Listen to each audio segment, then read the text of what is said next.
Want to get what? I just want to get a level so that all right. I know we're recording. All right. And then I've been president and treasurer both for long years in this until it got established of the Arts Center out here. I was president and secretary both for a number of years on that. And I guess I was responsible for it being located in the fairgrounds. I appointed, in the building out there, John gave him. I appointed him and Don Kennedy, and I believe it was Dave Price I put on the committee to select a location for it, and I was president of it.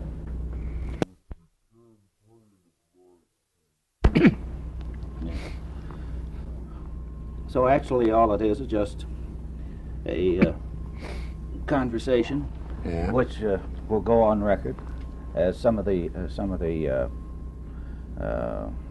observations that you, Virgil Browne, would make about your time here in Oklahoma City, and as the students and anyone and the researchers and so forth will hear on this tape that will be in the Living Legend Library. You're not a native of Oklahoma, right? That's right. And you came here from New Orleans. What was your business in New Orleans? We were manufacturing flavoring extracts for commercial uses for bottling companies and ice cream manufacturers, candy makers, and so forth. Through the Louisiana section or territory? No, we're national. We did business all over the world. We did a national business. And how did you run onto this here in Oklahoma City? Why did you come here? Well, we were selling merchandise, flavors, to bottlers all over the country. And I knew the Britons here that owned the plant at that time, that had owned it. And I'd made an investment in Coca Cola and several other places. One of them is Ardmore, and in Texarkana. And I was in Ardmore visiting there, and I heard this plant was for sale. So I investigated it, and then my company down there, and man was a little interested with him, Mr. McDaniel at Ardmore, bought this plant, came up and bought it. And I never expected to be here to run it, except just long enough to get it on its feet and paying basis and go back to my main business. What year was that, Mr. Brown? In 1922. We kept that business down there until 2 years ago. Down at Ardmore? Yeah. No, down at New Orleans. New Orleans. I still own my interest in Ardmore. And I thought that I could get this business on its feet and on a paying basis in about a couple of years, and I'd go back to my main business in New Orleans. But it took a lot longer than I thought, and I'm still here. And I suppose I wouldn't have come if I'd have known I was going to make this my permanent home. But it took longer to get the job over than I thought it would, and I'm still here, and I like it. What was your impression of Oklahoma City when you came here? Well, it was just another town. About, how big was it then? You have any idea? Yeah, I think, I have figures here, it's 91,000, plus a few others. Well, that contrasts greatly with our population now, doesn't it? Yes, I just heard today that we had 505,000 people in this county. Well, that's fantastic. And also the city itself was not as large in square acreage either, or square miles. No, we've taken in a lot of territory. In fact, the business is reported that Oklahoma has the largest area of any city in the United States. Is that right? That is correct, That's sir. what I understand. Well, when you came here, was this business here in this particular spot? No, it was up there on 27 Broadway, where the Haviland Hotel now is. I built this building in 23 and moved down here in 23. Now this address is number 1... number 1 Northwest 3rd. Northwest 3rd. And then we bought all the property up to the Leader Press up here. And then we bought this on 4th Street, 155 feet on 4th Street, and it runs all the way through. We closed this alley. Who were some of the people you met when you came to town? Well, the first person I met when I come to town was Paul Brannett. He was selling insurance for his brother, Tom. And, of course, he was looking after business, and he come and met me, first one I met. And then I met a fellow named Larry Humboldt who built this building for me. And that brings up another thought that that Paul Braniff,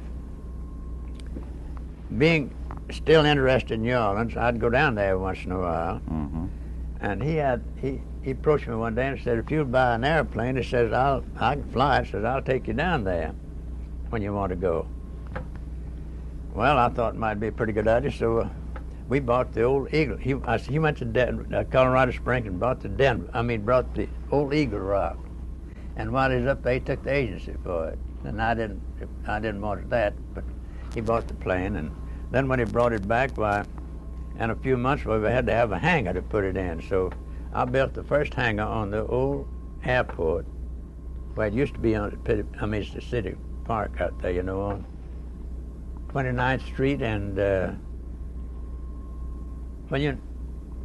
remember where the old airport was over there? Is that Southwest 29th? Yes. Yes. And the only airport on there was one for this mail plane that it was going from Dallas to Kansas City or Chicago, but they didn't carry passengers Well, that's the same piece of ground that later on Keith Cale got started in. That's right. Well, anyway, I built the first hangar over there. We had to have a hangar for the plane, and there wasn't anything on the east side at all. Nothing on the other except this little hangar this plane that stopped there to pick up the mail and let it off. And then that plane was was the old Detroit Stinson, the first cabin job brought to Oklahoma City. To Oklahoma. And that was a plane that we later sold to Tom Braniff to start the Braniff Airlines with. Sold it to his brother then, huh? We sold it to Tom and associates. And he started the airline with it. And we all took a little stock with him called the Beeline Club. He went 10 of us here, 10 in Dallas, 10 in Kansas City, called the Beeline Club. And then a fellow named Daring Marshall came down here, and I believe it was in 1930, one of the early days, had an idea. Wichita was doing pretty well in manufacturing planes. He had an idea that he wanted to establish a manufacturing plant in Oklahoma City. He got hold of Billy Hightower, who was then the president of the First National Bank, and Harrison Smith, and they started a group to build these monoplanes called Kaufman monoplane. But they wanted to get me into it, and I wasn't interested at first. And finally, I traded them my hangar over there. They wanted a place so that what they made a plane, they could have a field to take off on. So I traded them my hangar and the Eagle Rock and all we had over there for interest in the Kaufman monoplane work. Well, we were too early or too late, and we made a few planes, and they were all right. They flew, and we got certification on them. But as I said, it was during the Depression, and we was too early or too late, so none of us interested enough to keep putting money in it to make it a success, so we decided to give it up. Well, that's too bad. And that was the Kaufman, right? Yeah, that was a Kaufman plane. That's the name of it. It's a good little plane, but we were not interested enough to keep putting money in it, so it made it go. Well, back to Mr. Brown, back to the time when you first came here, and then you bought this business, and then you built this building in 1923, wasn't it? We built it in 23 and moved here. And we drilled the first well to the present saltwater sands in Oklahoma. Nobody knew. Anybody knew, I couldn't find it, the information that what was below 700 feet. The Colcord had built, at that time had drilled the deepest well in Oklahoma City, and it was 700 feet, and it was good water. This same water we're getting now, but it wasn't enough. It didn't go deep enough into the sands to get the volume. So I told the well driller that I wanted more water than that well, that sand would produce, or either go down deeper. And we didn't know what was below it. Nobody else did, and I could find out. So I told him to drill on down till he got, as long as you had that kind of water, get more of it. So we went down to about 800 feet with the present sand we have now. And the second well was completed, was the one for the new state across the street, that depth. And then Huckins, Joseph Huckins, that time owned the Huckins Hotel, came up, heard about our well, came up and wanted to get our log and sample of the water, and he drilled one next. And then the Skirvin followed quickly with another one, the same depth, and then the First National Bank. That was the way they were drilled. Well, you actually drilled the first deep water well in Oklahoma City, yeah, there. To this soft water standard we are using now. And it's still operating? Yeah, we're still operating. And we drilled one out down your place out here, and one of the best wells in the county. How deep did you go for that one? About the same distance. It's 775. Well, you've seen a lot happen in this big, wide, sprawling city, right? Since you've been here, Mr. Oh Brown? yes, this is one of the, I think, one of the most interesting and most pleasant cities to live in, because everybody comes here and stays a few days. Spends a few years here. They don't want to leave. They want to, and one of the greatest compliments I think we have. There's a lot of these branch houses that have businesses here. When they send a manager here, and all of our industries and our Tinker base out here, and all of the military men, they all want to retire here. They don't want to leave when they come here and live a year or two with us. So I think that's a great compliment to Oklahoma City. You've got quite a history, Mr. Brown, in being an active participant in everything that's been going on in this city, you might say, since you came here back in 1922. Who were some of the people that were active that got you interested, say, in the Chamber of Commerce and some of the other drives? When I came here, Ed Overholser had just been elected president. They had the first meeting that I attended here was over I think John A. Brown's store on Main Street. And then they moved to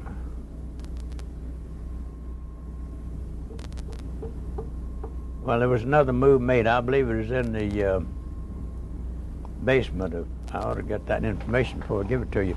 It seemed to me like it's in the basement of the old Oklahoma Club building. And then from there, in the Commerce Exchange building, they called it, and was there for a number of years until we moved from there to the Skirvin Tower. Active men in that, and then was Frank Buttram, Dr. Nichols, John A. Brown, B.K. Gaylord, of course, and Doc Nichols. Oh, number of people, and Petty, Bill Petty, and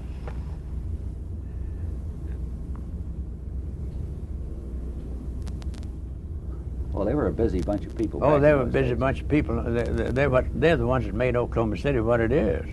They laid the foundation here for it, I think. And of course, Stanley Draper was here. He was running we used to run a dining room there for a while. Stanley King, and George Frederickson, I don't want to forget him. He got Stanley over here, to run the dining room for us. Mm-hmm. And then after Ed Overholser died, then they began to elect business people at the head of it. And he's always been the managing director ever since Ed Overholser died. When were you president the first time of the I think it was... Well, it's back some time ago. 31 2, I believe. 31 and 2, if I'm not mistaken. Well, now, wait, I'm not sure about that, but is it sometime in there, maybe? Well, we do know it's a matter of record that you That's have been... right. I was president for 2 years. And I was treasurer then for about 20 years more. And I'm now a life member of the board of directors. I've been on the board ever since I've been here, successively. What are some of the interesting happenings to you back in those days as we come up from the time that one of the big problems was when I came here, the railroad was running right down Couch Drive, the Rock Island and Frisco, and when the freight trains were coming through and switching, it was quite a delay getting from across the tracks to the Main Street, and that was one of the big problems. Get that out, and then take the property over for the city and build the city community buildings and the property that the railroads own, which is now Civic Center. That was one, and then the next one was flood controls. In '23, we had a big flood here that we couldn't get to Capitol Hill, and Capitol Hill couldn't get to Oklahoma City. And of course, that was a problem to get that cured, which was done. Well, how was that done? One, it was done by getting the Army, the Army engineer, the government through the Army engineers to widen the channel, deepen it, and they first wanted to put dikes over it. And I think I had a major part in them preventing that and getting it fixed like it is now, because the engineers insisted on putting dikes on it because it's cheaper. Mm-hmm. And if we'd had dikes on it, we'd have to pump all the water over, get up to it to get the drainage or get the water off of the streets and all into the river. And besides, it'd be unsightly, and we couldn't use it as a. Someday I hope it'll be a beauty spot instead of a lot of junk along. Well, you had quite a chore on selling him on the idea of that. I sure did. If it hadn't been for Guy Street, there was a certain meeting we had down at the Chamber of Commerce, and never would have gotten it over. Now I take credit for fighting that thing until we did get it over, and he helped me. If it hadn't been for his help, I don't think we would have got it over. Well, what did you base your objection on? Well, I'd lived in New Orleans at that time, and lived by, they had dikes, levees there, so that they had to pump all the water that fell in the city over the levees into the lake or the river. And then it was unsightly to be right up against those levees. And as the river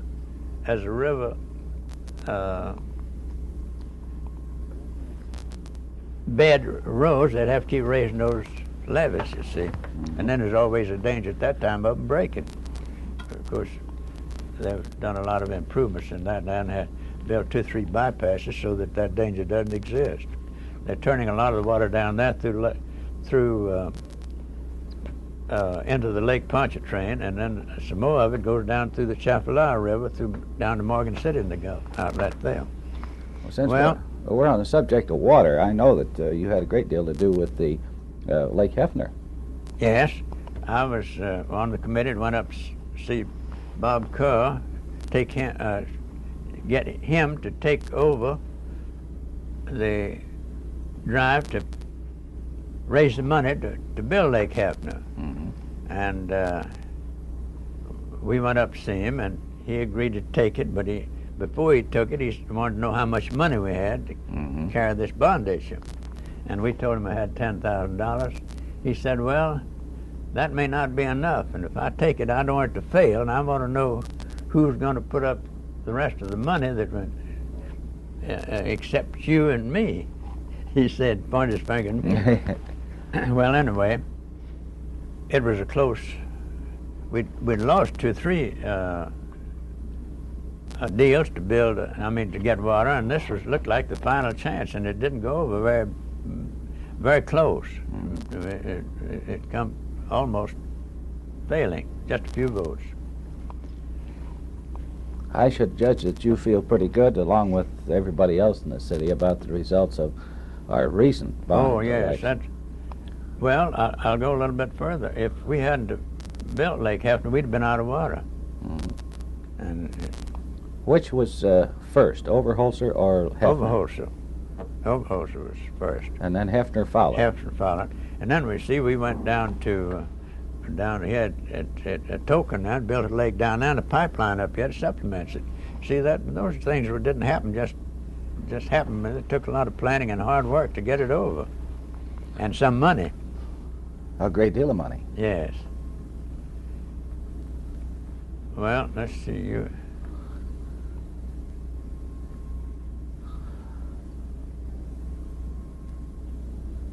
Oh yes. Let's see.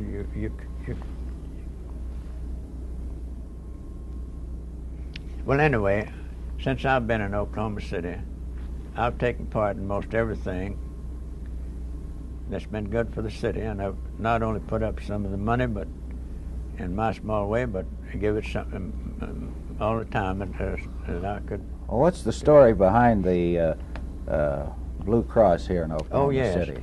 Well, I hadn't been here too long when Dr. Turner came down to a meeting one day, at the board meeting at Chamber, and said that we ought to have a Blue Cross insurance in Oklahoma. There wasn't any, but there's in other states, nationally.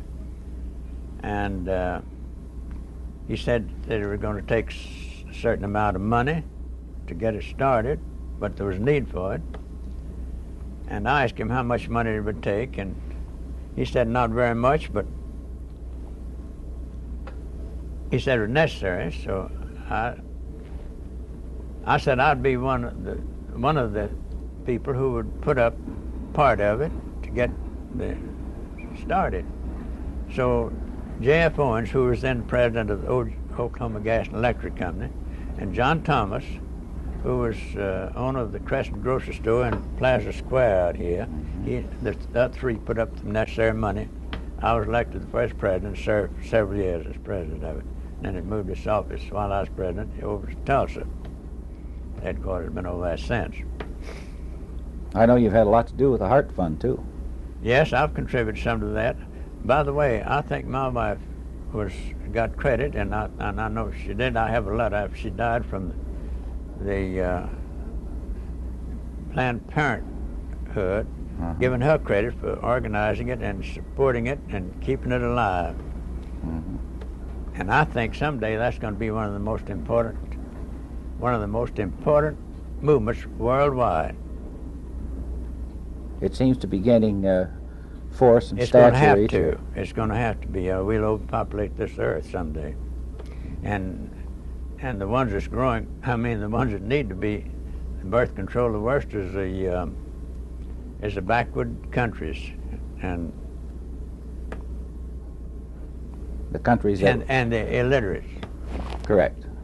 The countries that we're caring for That's now. Right. That's right. Oklahoma City has been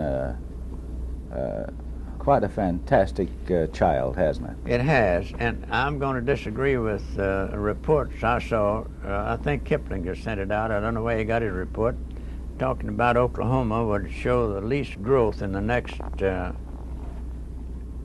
20 or 30 years, and at Arkansas, our neighbor, would show a loss of 4%. Well, I don't follow that. My prediction is in the next generation, the next 30 years, that Oklahoma is going to grow, and Arkansas too, are both going to grow above the national average. To what would you attribute that from your experience? Well, I attribute it to this. We've got lots of abundance of fresh water, and that's one of the most important products that's necessary. And the next one is we have plenty of power, natural gas and oil, and coal over here, it's undeveloped, not needed. And then we have a good labor force that are not spoiled, and that are good hard workers, used to it. And then we got a good climate. Our climate of Oklahoma, I think, year-round compares favorably with any other section of the country, 12 months out of the year. Well, this winter here in 64 and 65, in which we're now existing, has been extremely mild. That's right. Well, it's just it has a way of averaging it up. Some years you may have a year or two or three mild, and then maybe 2 or 3 years following it'll be below norm, below. Now, has that been rather consistent as far as your memory is concerned? I mean, yes, I think it averages up pretty well. It has a way of averaging it up.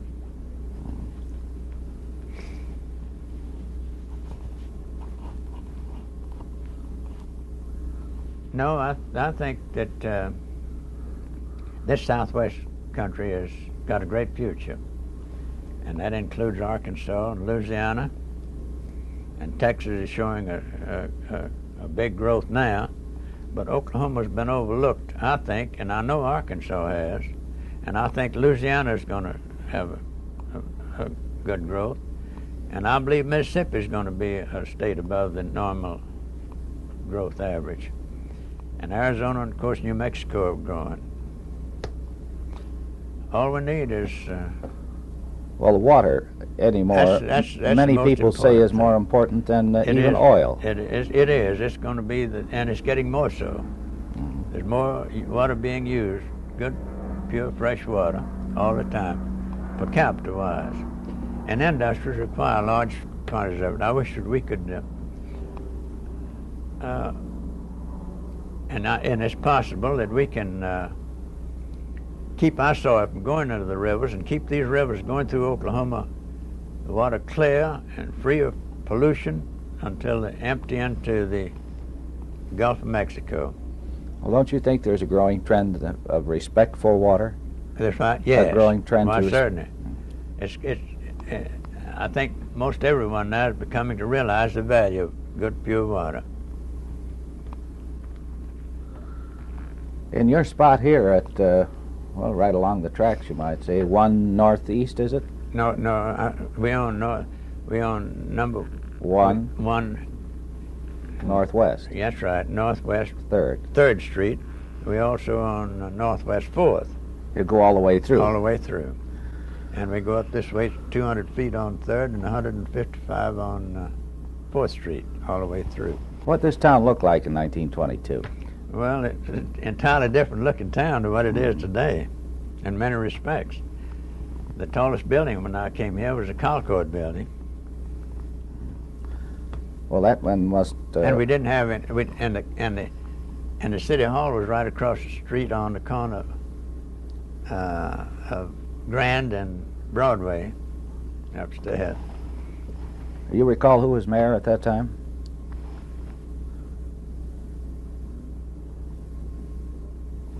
Wait a minute. Seemed to me like Mayor Dean. I'm not sure. I don't believe it was him, though. Well, this short time that you were going to spend here in Oklahoma City, just looking this place over and taking over your new investment and putting it on. I'm living here now from choice, and not from any other reason. Well, I know you do go back to Louisiana occasionally, and you have a magnificent boat. I have interest down there. I have a nice boat too. Nice yacht. I keep in New Orleans. But there is, don't you feel, varied activities now being enjoying an increase in the state? The water has brought it about also. Oh, sure. It's been this navigation here to Tulsa on the Arkansas and developing that is a big shot in the arm. And I believe and hope that we're going to get extended yet to Oklahoma City, to Luther out here anyway, right now next door. Well, that would be almost close enough. Oh yes, that's give us all the benefit we need. Mm-hmm. I suspect that in that time and in the activities in which you've been engaged in practically everything, you've seen many interesting events take place here. Oh, I should say. That there'd been no dull moments. We've got 3 universities now, 4 in this county. One at Edmond up here, you know now, and the Christian College out here, and OCU, and the one at Bethany. Mm-hmm. Well, you worked hard on that on the Oklahoma City University campaign. Oh yes, I've been very active in that ever since I've been here. When I first came here, they had a big debt and they was unable to pay the interest on it. And I think C.Q. Smith came in here and took it over and got it started on his feet. And we got the debt paid off and started on the upgrade, building up university. And then Dr. Jack Wilkes came in following him, lended his hand to it and influence, and Bishop Smith came in and added his energy to it and built it up to where it is now. And now we have Dr. Olson out there, who I think is going to build a great university with the help of the church in Oklahoma City. Bethany College has Yeah, certainly grown too. increased. Yes, it has. And Oklahoma Doing Christian a nice Company. job out Yes. there. It's doing a good job. Dr. Cancel's a fine man. And Yeah. Edmond's growing. It's an important college now. It's just running over with students out there. I think the education in itself has progressed so rapidly within the past 10 years. Well, that's the most important thing now. The president's program of banishing poverty. We first got to tackle illiteracy and unskilled labor. That's the ground where you've got to start your work. If we can give everybody, every child that comes on,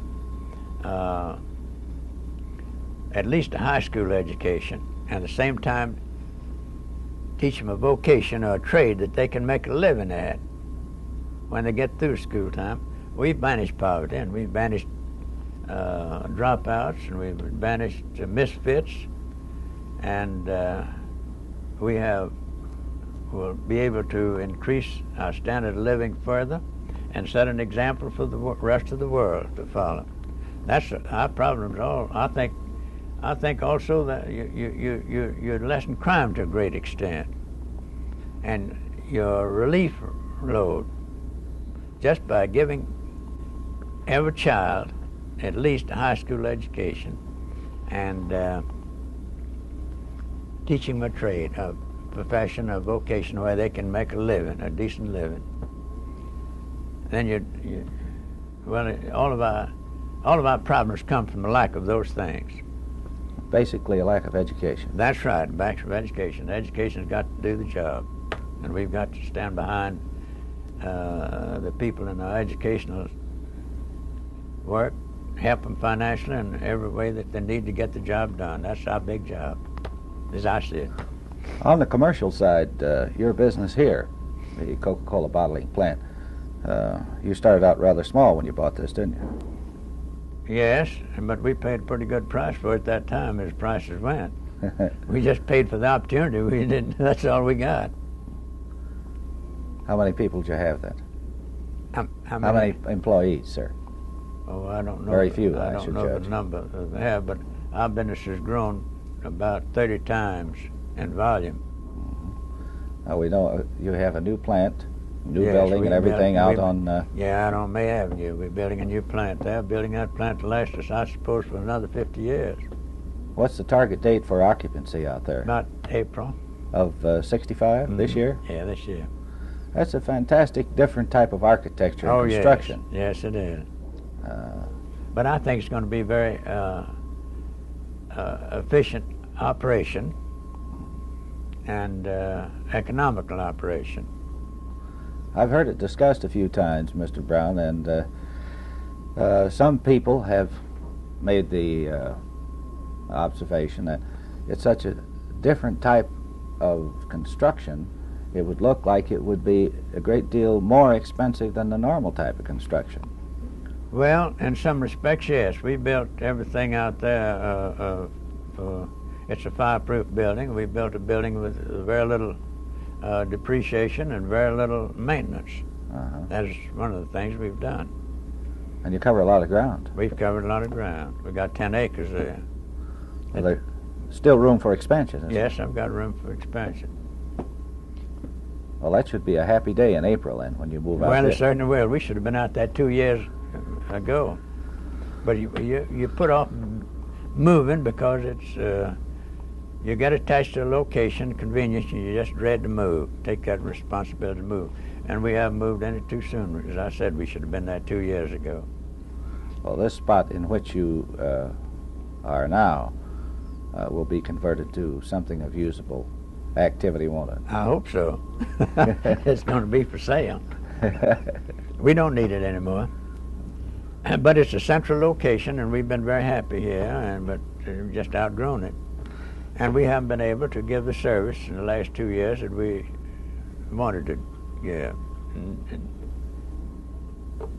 Well, with the progress of the city and all of the plans that are in the making, such as the refurbishment of the downtown area and the central that's redevelopment wonderful. plan, I know you were involved in that very deeply and still are and always will be.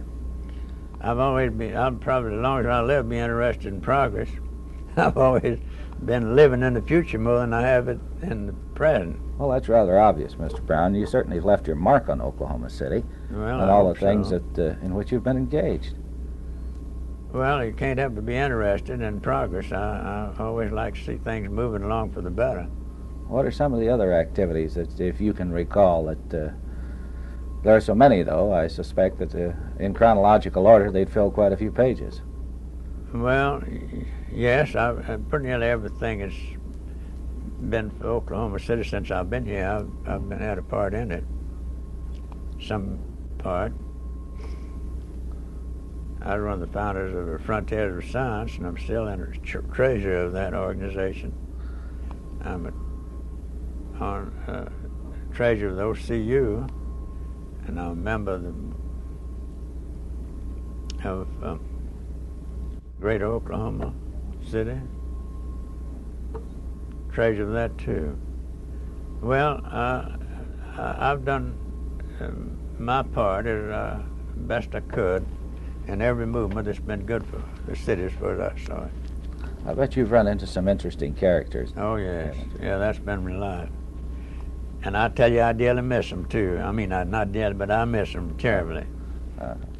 Some of the finest men I've ever known. It's been my pleasure to have been acquainted with. Right here in Oklahoma City. That's right. And Senator Kerr was one of my dear friends.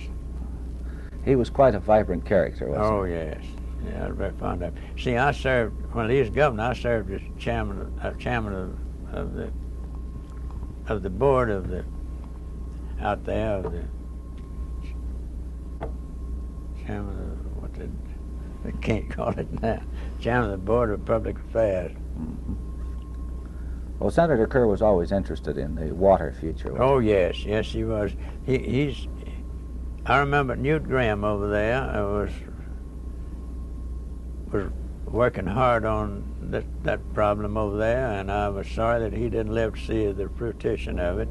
And Senator Kerr became interested in it, and I suppose Senator Kerr had more to do with bringing that about than any other one man, because he had the power to do it as being a senator, you know. But they were working on it before he became active in it over there. Newt Graham was heading it up. He's a great fellow.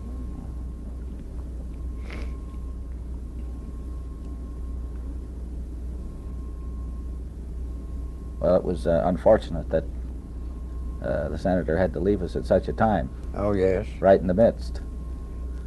Well, we all got to go sooner or later, and he left, as we think, an inopportune time, but he did a great lot while he was here. He certainly did his part. Left a great organization. That Kerr McGee Company is really something that he left that has a great future. It's in good hands. Dean McGee and the rest of the men running it are very capable.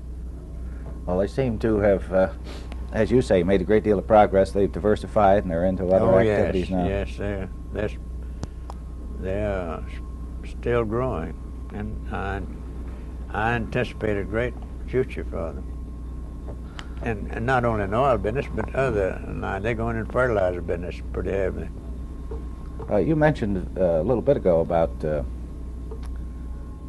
the future, as you see it, for Oklahoma City, that as well as the Great Southwest.